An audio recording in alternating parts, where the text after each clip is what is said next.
Good morning, beautiful people, delightful souls, evolving creatures. So here we are at a pivotal moment. It is Lammas, August the 1st, 2nd, around in there. It is the Celtic wheel of the year. There's 8 spokes on this particular wheel, and this is one of them. It's called First Harvest. And you'll notice that, in your own garden, if you have one, maybe there's a couple ripe tomatoes, or your strawberries are ready to be picked. My blueberries are, so I'm excited about that. But what does it mean to use that influence for the rest of our lives, and how do we do that? So 13 times a year, you're offered an opportunity, a new moon. And the new moon is about setting intentions. It's about it's about setting intentions for the next month. So with the new moon, and there's 13 of them in the year, you have 13 opportunities to see what you've drawn to you and to see if you're still in resonance with that, because sometimes when we draw something to us, we need to go and tweak it a little bit and then put that back out. And underlying all of this, before we do any tweaking or asking, underlying all of this is our beliefs about who we are, what we want, and who we're here to serve, because everyone serves somebody. There's a song that says that, and in actuality, that's the reciprocity, right? I serve you, you grow and change and develop and become the person that you're actually here to be, doing the things that you're actually here to do, and serving the people that you love and respect, who love and respect you. I said that's bliss. That's bliss to me, to be of service, to figure out that, first of all, I'm love. And I took some time, I meditated, who am I? And I kept coming up with love. Well, it was really kind of annoying because I'm not always a loving person. Sometimes I'm grouchy, and sometimes I'm loud and obnoxious. And so how does that fit into being loving? Well, how it fits in is I move in the direction of love all of the time. Now, my underlying belief about humanity is we're love. We're just caught up in this bullshit right now. So we're allowing ourselves to be in a place where we're terrorized every single solitary day. So our underlying belief is that, oh, that's okay. Well, that's not my underlying belief. And so what I did is I unplugged my television. I did this in 1998 or 99. So no TV since then. You know what? If something happens, someone tells me. So my underlying belief is that unplugging my TV and not tapping into the news, tapping into my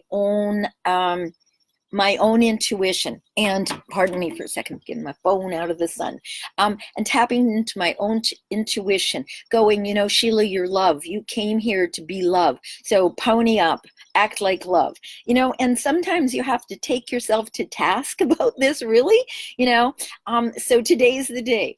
It's Lammas. It's First Harvest. I have launched, if you're following me on LinkedIn or Twitter or Facebook, you'll notice that I shifted up my image. And I took a number of months to do this. In order to do that, in order to step up and be more loving, to be more love, to do what I'm here to do, which is to spread love and to encourage, entice, not proud and poke, but encourage and draw forward, to take from my heart to your heart and say, if you're living small, if you don't have everything you want, let's figure out how to get it, because that's what I'm doing. I have a desire to go places this summer, to do things. You saw my book. I ought to have one right here, but I don't. But you saw my book.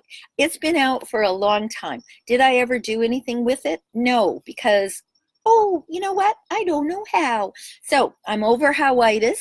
My underlying belief is that when I show up, other people show up as well.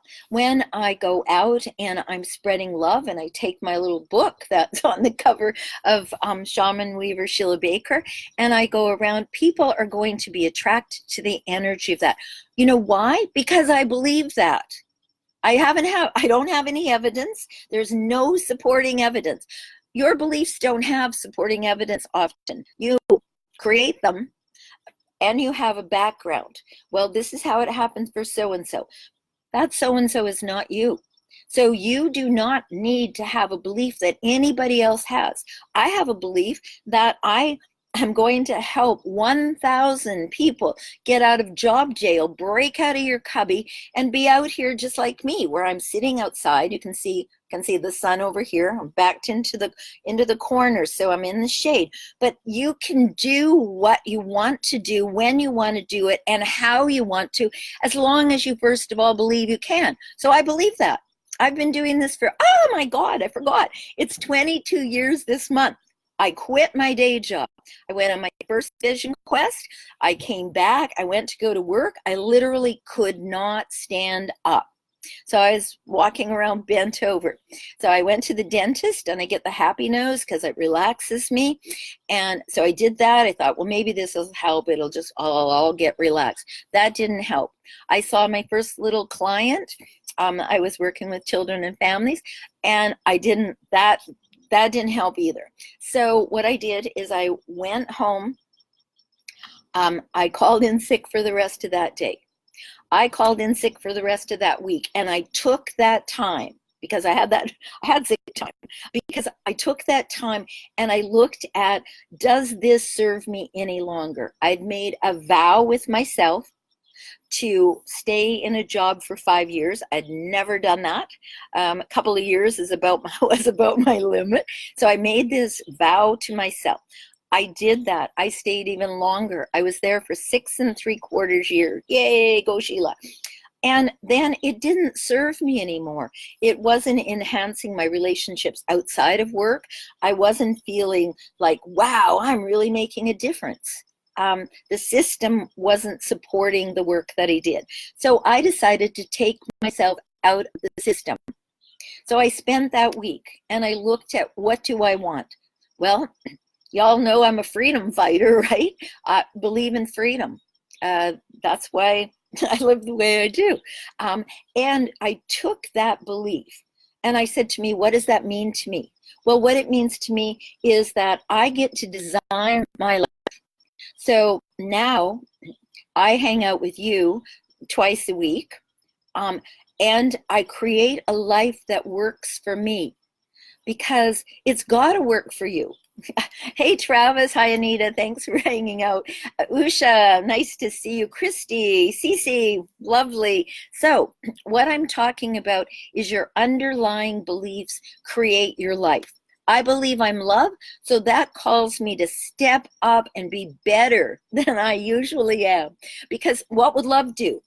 You know? And all things are either love or fear. So take that in for a moment. That's my belief. If I'm not in love, I'm in fear. And if I look at something that I'm doing and it's kind of not on a high resonance, I go, oh, okay, so that's fear, and how can I dispel it? Because that's a belief that I hold. I live my life from that place. And when you know who you are, what you want, and I'm not talking necessarily in the material things, for sure, that's important, but what do you truly want? You know, I want to live peacefully, joyously, exuberantly, spontaneously, and with as much fun as I possibly can. You know, if it's not fun, I'm not doing it. I want to be able to talk to you at 10 o'clock in the morning with jingly earrings on and off the shoulder because I can. Out there in the world, you'll be told how to dress, when to show up, how to do it. But you know what? Your individuality, the way that you do it, is what the juice is in life. Because each of you, Crystal, hey, so Crystal and Ceci and Travis and Anita and Usha and me, each one of us is completely different. You would not end up in a get up like this, or dye your hair like this, or show up like this. You have your own unique style. We need it, and we need it now. So I'm just going to go political for a second, because, you know, I'm Canadian, so I can't vote, and but I have a lot of passion for what's going on and for us coming into right relationship with what we really are as people, as beings. We're all love. So let's, because you're enlightened spiritual warriors, let's all show up and do 1 or 2 or 45 loving things together, just because you want to, not because you're going to get something back from it. Let it be a gift from your heart. So the new moon is in Leo. Last night, we still have the influence. Leo is about dynamicism. It's about leaping forward, about showing up vibrantly. And use that Leo energy, that passion, that drive, the heat of the summer to really fire up your desires. Desires are of the Father. So D is of, sire is father. So when you have a desire, here's a really cool way for you to think about it. Spirit cannot manifest unless you hear the calling and do the thing. No manifestation. They're etheric, and we are spiritual beings having a physical experience. So I'll give you a little example. A few years ago, I was driving home from Seattle, and I heard, go to the casino, because I live up in Tulalip. There's 2 of them close at hand. Pardon me. So I heard, go to the casino, and I'm like, I'm not going to the casino. And then, you know, I heard it again. I'm like, I'm not going to the casino.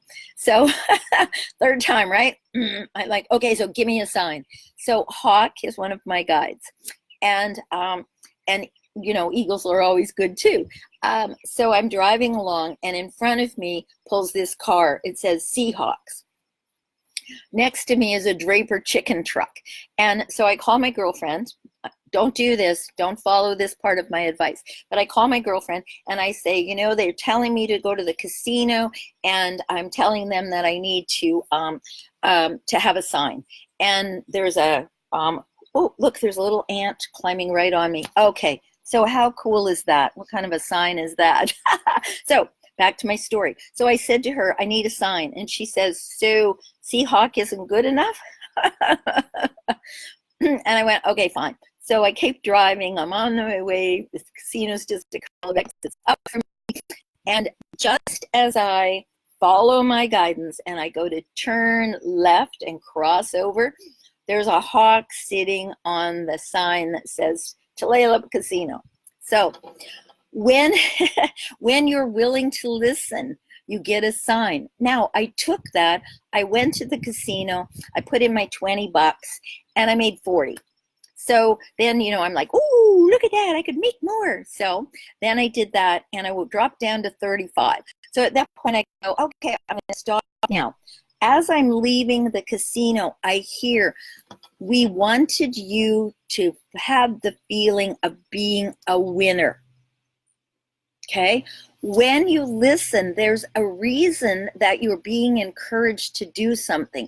Now, if I had have stuck with my belief, I've got to have this sign only, and I hadn't listened to my girlfriend, what, this isn't good enough, this is a sign, then I would have passed by that opportunity. That took me out of my comfort zone. I'm not a gambling kind of girl. I take risks, but I'm not a gambler. So I took myself out of my comfort zone. I listened to my internal guidance. I had an experience that only lasted 20 minutes, half an hour. I went in, I came out, I shifted that. I could feel the excitement. You know, I mean, it's exciting to go in there and watch your money double. And then, you know, those things are exciting. So I did that. I had that experience.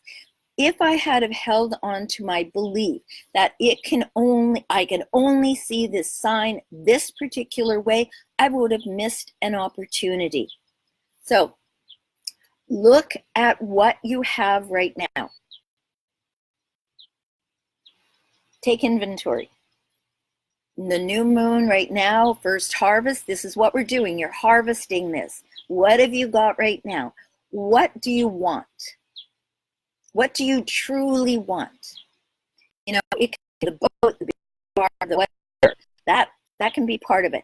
Go deeper. What do you really want? What kind of feelings do you want to express? What kind of way do you want to walk in the world? How do you want to show up? Because when you look at your underlying beliefs about what you don't have, you're going to find out that you have a belief that says that's not available to you. You got it somewhere. You know, this morning I was talking to a friend, and I asked them to do a favor for my mother. My mother loved to smoke cigarettes and drink coffee. So my friend still smokes a little bit. So I asked, will you smoke a cigarette for my mother? She's been up recently, and her birthday is just coming up. So she's crossed over a number of years ago, but they come. I mean, they come and they talk to you, especially big influencers like your mother. So I asked my friend, will you do this? And what the response is why don't you just get a cigarette and put it on the altar? And I said, there's a difference between actually doing the thing, like someone smoking in her honor, and having coffee while they're doing it, than me just laying something on the altar. There's no action there. So look at where you are, where you want to be, and look at the underlying beliefs that are keeping you where you are. You've got to take action to craft those differently.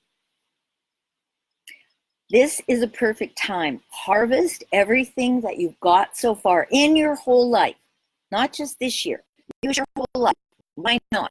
This is a huge, powerful time today and tomorrow. So use the influence of the new moon. New moons are beautiful to set intentions. So set your intentions for the upcoming month. Use the cycle of the moon, and I'll talk more about that as we get into halfway through this moon cycle. I'll come back and I'll talk to you about that. You want to go and use that energy to, right now, it's dark. So we're rooting up all those old beliefs that are holding us captive.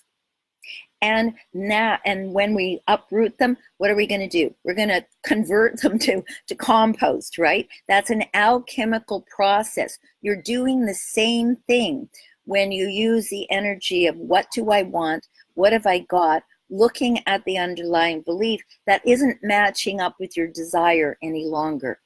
So spirit cannot manifest anything without your assistance. You cannot manifest anything without spirit assistance. So utilize this wheel of the year, this particular time, to look at your beliefs, to look, are they supporting you in a way that you want to be supported? If not, it's time for something new. So beautiful people, wonderful souls, delightful beings. There you have it. So look at your beliefs. Are you where you want to be? If you're not where you want to be, it's because you have a belief that you can't be there. So let's just bust that and get to where we're going and be glorious and happy and loving beings. Bliss, everybody. Mwah. Bye-bye. Oh, one more thing. Shamanic shape-shifting starts next week. So don't wait. Do it now. Why not? All right. Love you. See you. Bye. And I'll put a link to shamanic shape-shifting over there. Thanks. Or maybe Anita will. Okay. Love you. Bye. Thanks, everybody.